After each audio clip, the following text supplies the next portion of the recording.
Kim Sang and the Three Brave Pandas. Once upon a time, there was a talented girl called Kim Sang. She was on the way to see her friend Felix when she decided to take a shortcut through white forests. It wasn't long before Kim got lost. She looked around, but all she could see were trees. Nervously, she fell into her bag for her favorite toy, Cookie. But Cookie was nowhere to be found. Kim began to panic. She felt sure she had bad Cookie. To make matters worse, she was starting to feel hungry. Unexpectedly, she saw a brave panda dressed in a gold fur coat disappearing into the trees. How off, thought Kim.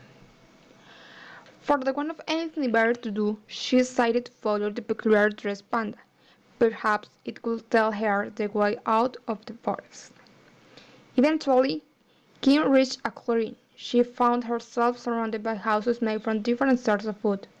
There was a house made for cucumber, a house made from French fries, a house made from burgers, and a house made from ice creams. Kim could feel her tummy rumbling. Looking at the house did nothing to ease her hunger. "Hello," she called. "Is anybody there?" Nobody replied.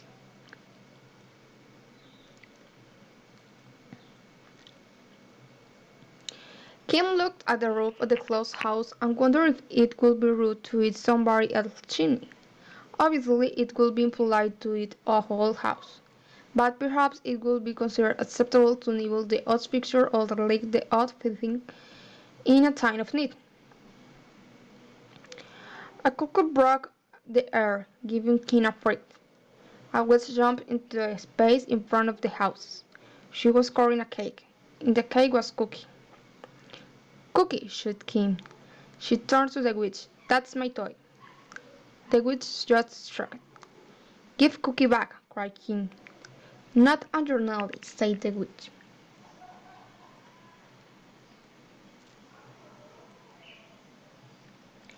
Before she could reply, three brave pandas rushed in front of the footpath on the other side of the clearing.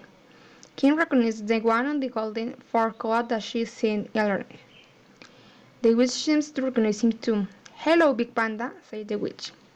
"Good morning." The panda nods Cookie. "Who is this?" "That's Cookie," explained the witch. "Oh, Cookie will look lovely in my house. Give it to me," demanded the panda. The witch shook her head. "Cookie is staying with me." Excuse me," Kim interrupted. "Cookie lives with me and not in a cake. Big panda in our hair." "Is there nothing you'll trade?" he asked the witch.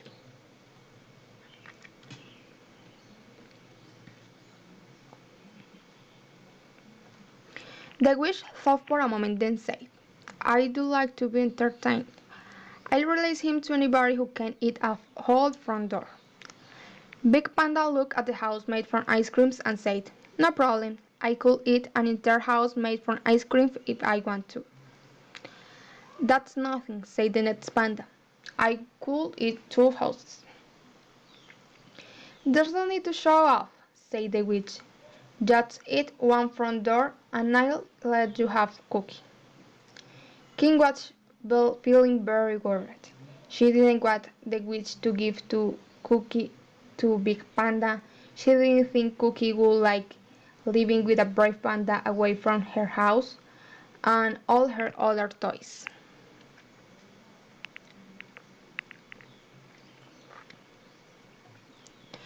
The other two pandas watched while Big Panda put on his bead and withdrew a knife and fork from his pocket. "I'll eat this whole house," said Big Panda. "Just you watch." Big Panda pulled off a corner of the front door of the house made from French fries. He gulped it down, smiling, and went back for more and more and more. Eventually, Big Panda started to get bigger, just a little bit bigger at first. But after a few more forkfuls of French fries, he grew to the size of a large snowball. And he was very big as a ram. I don't feel too good," said Big Panda. Suddenly he started to roll. He'd grown so round that he could no longer hear back.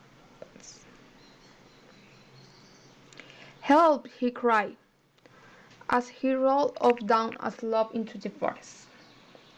Big Panda never finished eating the front door made from French fries, and Cookie remained trapped in the witch cake. Birch Panda stood up and approached the house made from burgers. "I'll eat this whole house," said a Birch Panda. "Just you watch." A Peach Panda pulled off a corner of the front door of the house made from burgers. He gulped it down, smiling, and went back for more, and more, and more. After a while, Birch Panda started to look a little queasy.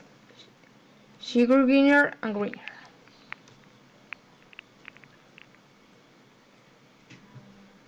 A woodcutter walked into the clearing. "What's this bush doing here?" he asked. "I'm not a bush, I'm a panda," said a Birch Panda. "It talks?" exclaimed the woodcutter. "Those talking bushes are the worst kind. I'd better take it away before somebody gets hurt." "No, wait!" cried Birch Panda, as the woodcutter picked her up, but the woodcutter ignored her cries and carried the panda away under his arm. Birch Panda never finished eating the front door made from burgers, and Cookie remained trapped in the witch cake. Little Panda stepped up and brushed the house made from ice cream. "I'll eat this whole house," said Little Panda. "Just you watch."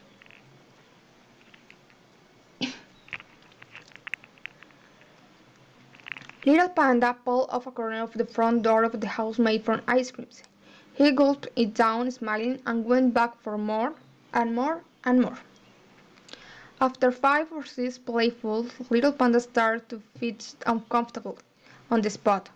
He stopped eating ice creams for a moment, then grabbed another forkful. But before he could eat, there came an unequal roar, a bottom, barb louder than a rock taking off. Probably Little Panda is into the sky. "Ah!" cried Little Panda. "I'm scared of hay." Little Panda was never seen again. Little Panda never finished eating the front door made from ice creams, and Cookie remained trapped in the witch cake. "That's it," said the witch. "I win. I get to keep Cookie." "Not so fast," said Kim. "There's still one front door to go. The front door of the house made for Cucumber, and I haven't had a turn yet." "I don't have to give you a turn," laughed the witch. "My game, my rules." The woodcutter's voice carried through the forest. "I think you should give her a chance. It's only fair." "Fine," said the witch. "But you saw what happened to the pandas. She won't last long." "I'll be right back," said Kim. "What?" said the witch. "Where's your sense of patience? I thought you want Cookie back."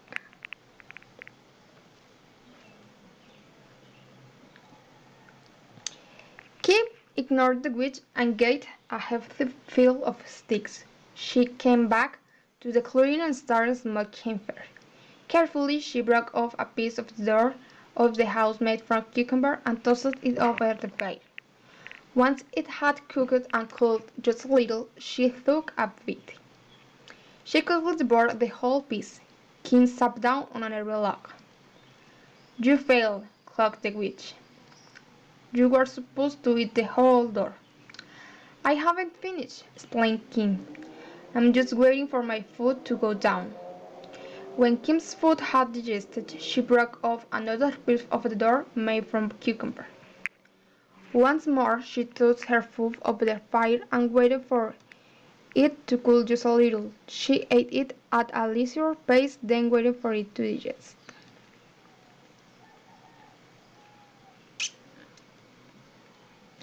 Eventually, after several sittings, Kim was down to the final piece of the door made from cucumber. Carefully, she tossed it and allowed it to cool just a little. She finished her final course. Kim had eaten the entire front door of the house made from cucumber. The witch stamped her foot angrily. "You must have tricked me," she said. "I don't regret cheating." "I don't think so," said a voice. It was the good courier. He walked back into the clearing carrying his axe. This little girl won't fair and square. Now hand over cookie, or I will chop your broomstick in half. The witch looked horrified. She grabbed her broomstick and placed it behind her. Then, huffing, she opened the door of the cake, came hurried over there and grabbed Cookie, shaking that her favorite toy was all right. Fortunately, Cookie was unharmed.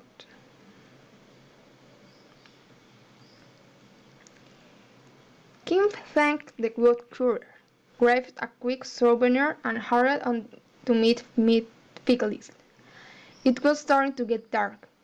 When Kim got to Phil's house, her friend threw his arms around her. "I was so worried," cried Felix. "You are very late."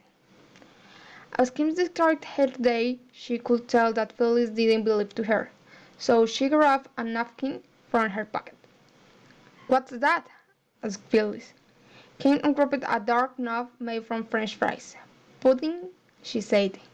Phyllis almost fell off his chair. The end.